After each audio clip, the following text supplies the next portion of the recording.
Hello, I'm Dr. Gloria Horsley. And I'm her daughter, Dr. Heidi Horsley. Heidi and I want to welcome you to Open to Hope Conversations, the podcast. We believe that the greatest gift you can give yourself after a loss is hope, using this moment to connect with others who have not only survived but thrived. So let's get started.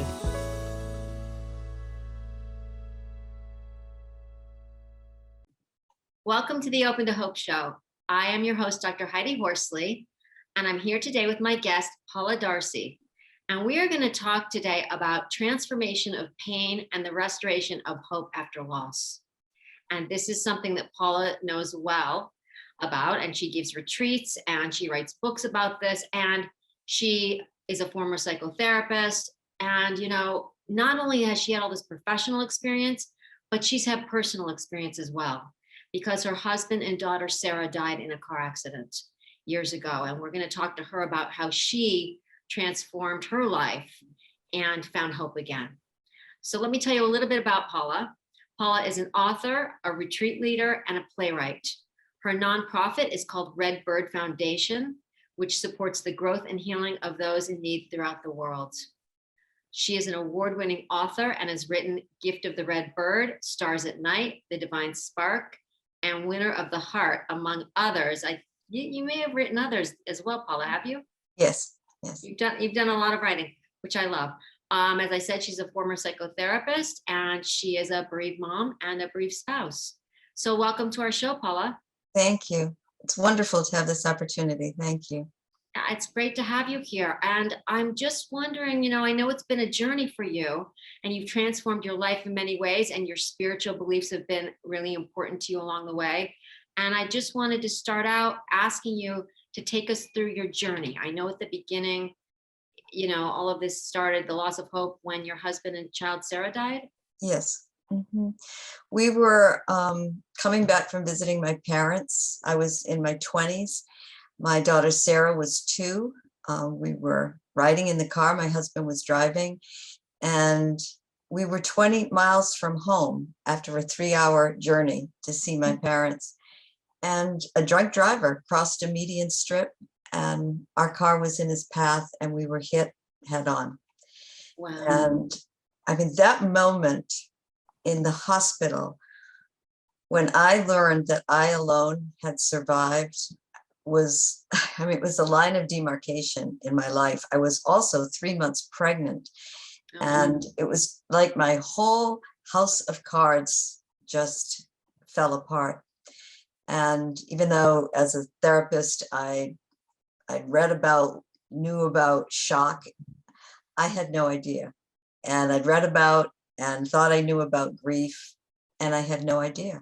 The strength of it, the numbness that you went through, the way your mind wouldn't function, and that, I felt for a long time like I was holding on to life by just a thread. And I didn't want anyone to know how unsettled I was inside, because I thought they would commit me. I mean, this was 1975. We knew very little that we know today about grief and loss. Elizabeth Kubler-Ross had just come out with On Death and Dying, and it was it was a gift my husband had given me 24 hours before. He had visited a bookstore where we were, and he handed it to me, and I thought, my God, we're young. And then I thought, well, maybe someday for my work, this will become important. And of all the things that flew out of that car, never to be seen again, that book remained, and it became my template. So wow, this is fascinating. The fact that he gave you that book right before he died. And I was just interviewed by Everyday Health about the KublerRoss Stages, because I'm on their advisory board. And as you know better than anybody, I think in some ways they've been misunderstood, because they aren't linear and they're not rigid, and we move in and out of them. Right. So and actually, when she wrote that, it was for the dying person. Those were their stages, but a lot of it is common. But yes, if it would be so neat, I thought to myself many times in those early months, if this were linear, like I've gone through anger and now that's behind me, and but grief comes slamming in like waves. And just when you think I've made some adjustments, I'm doing a little better, then it hits again. And I think I understand that, because if the pain of that time came to me full force without anything to protect me, the pain would have won. And so I think it's a series of small steps. You manage to get through one day and one hard experience of pain, and you have a little respite, and then it hits again and it hits again. But not understanding that is difficult. Yeah, I think this is so key, because I mean, not only did you lose your child, you also lost your husband at the same time. I mean, Right. It's so devastating. And I've heard this said, and I don't know that it's true, but I've heard sometimes people say sometimes they don't know who they're grieving when they have multiple losses. That absolutely happened to me, and then I've experienced it with people over and over again. And for me, the loss of my child was so unthinkable, and I was burying a child at the same time I was carrying life and getting ready to have another child. And I remember in my journal in those days saying to my husband, Roy, writing to him and saying, I really don't feel that I didn't love you, but I can't grieve both of these things in the same moment. And I had to get some kind of a handle on the loss of a child before I then grieved not only my husband, but then the marriage and the dream that we had for our future. I mean, I think your whole future was, is so key to people. And that makes sense. I mean, like you said, grieving Sarah, and it was so all consuming as a child, as a child death is, that you almost had to shelve your husband for a little bit so that you would not be so overwhelmed that you were incapacitated, because you also were trying to remain semi-healthy because you were carrying a child. It's very complicated. Yeah, that was the reason I ate. That was the reason I got exercise. And the grief from my husband really came in with the birth. It was only 6 months later of my second child, another daughter, Beth. But then I was aware I'm doing this alone. I don't have anybody. I couldn't find a place to fit, which I think is today is so much better for people, but still difficult. I wasn't quite, I was a parent without a partner, but I wasn't divorced, and I'd lost a child, but I'd also lost a spouse. So anything that existed then, I didn't fit. And so given that you had this very unreal experience of two deaths, and that there wasn't a lot of support groups out there at that time period, there wasn't, I'm guessing, any. What did you do? What did help? How have you, I know you've done a lot in your life. What did you do to find hope again? I've read a lot from the author James Finley, and one thing he has said was, when you come to the fork in the road, you'll either despair or you'll go deeper. And I went deeper. I found people that were older. I found people that had had a similar experience, and I asked them, and almost to a person, they said to me, at some point, I began to go on when I learned to see the beauty still in life, sort of like that movie Collateral Beauty. It's something is always being given. Something is always being given in life, and your lens can become your pain and your anger that you didn't get what you wanted. But those people said to me, just go deeper, because something is always being given, and find a deeper love, which. So you set out an intention. Yes. To go deeper and to find things that were still beautiful in your life and that you still had gratitude for. Yes. Which has its own power. Yes, absolutely. And even if you don't, people sometimes say, well, I don't feel well enough to do that, or I don't feel good. I said, yes, but that's when you need to do it the most. Even if it was a plant that blossomed. These weren't grand things, And I met with a very old minister early on. And he said to me, I hope you'll find again the purpose for your life. And I said, I lost the purpose of my life when my husband and child were killed. And he looked at me very close with a lot of love and said to me, that was the purpose you wanted. Life itself has a greater purpose. And if you can find that, you'll find your way. And so that was a great headlight that directed me. And I wanted to survive well because I had another child who was going to inherit. However, I managed this and I understood that. That's powerful. And so then you went on to found the Red Bird Foundation at some point. Yes. And in a way, although it doesn't carry their names, that was my way of taking the road that Sarah and Roy would have walked with me, and kind of taking our love and breaking it up into pieces and passing it out to the world for people that were in need, people that were impoverished, people that had nothing, had no resource given to them, and to do work in the world that would help that. And I always feel that Sarah and Roy are behind that. I couldn't bear the thought that having known and loved them, the rest of my life would be diminished. They deserved more. I wanted, because of having known them and loved them, my life that followed to be more. Because and it certainly has. So tell me more about I like how they've inspired you to live your best life and to do it in honor of them and as a tribute to them. What exactly do you do at the Red Bird Foundation? I know you do retreats. We do offer retreats, and often for very small, out of the way places that could never hire somebody to come in. We scholarship people to go to retreats.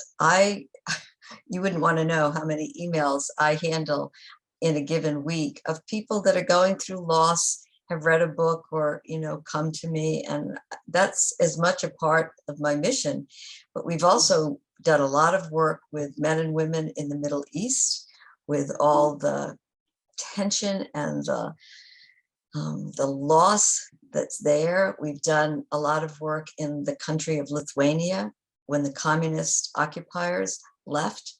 Those people were left bereft. And so my work has taken me to many different countries, and often it would be hospice, or it would just be that somebody had identified a group that would like some support, and beautiful people that have just helped that to happen. What kind of things do you do on the retreats that you feel help people after loss? I think it helps people just even to know that they're hearing from someone that has actually experienced it. So if I went in there, or I do a lot of work in prisons and jails, if you go in just as a professional, it's one thing. But the minute I tell, even if it's 3 minutes of my story, they say, okay, pain.